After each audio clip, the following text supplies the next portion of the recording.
और इस वक्त बड़ी खबर समझौता एक्सप्रेस धमाका मामले को लेकर आ रही है। पंचकुला में एनआईए की खुसूसी अदालत ने फैसला महफूज रख लिया है। अदालत अब 14 मार्च को फैसला सुनाएगी। 18 फरवरी 2007 में समझौता एक्सप्रेस में धमाका किया गया था।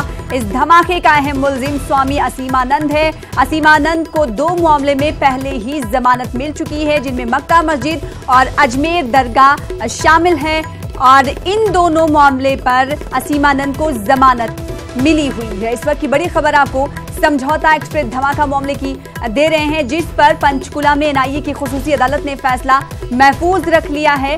अब अदालत 14 मार्च को फैसला सुनाएगी। 18 फरवरी को आपको बता दें कि 2007 में समझौता एक्सप्रेस में धमाका किया गया था। इस धमाके का अहम मुलजिम स्वामी असीमानंद है, जो कि पहले से कई केसेस का मुजरिम भी था और जमानत पर बरी है। असीमानंद को 2 मामले में पहले ही जमानत मिल चुकी है, जिसमें मक्का मस्जिद और अजमेर दरगाह शामिल हैं। इन दोनों मामले पर असीमानंद जमानत पर है। समझौता एक्सप्रेस धमाका मामले में पंचकुला एनआईए की खुसूसी अदालत ने फैसला महफूज रखा है। अदालत अब इस मामले को लेकर 14 मार्च को फैसला सुनाएगी।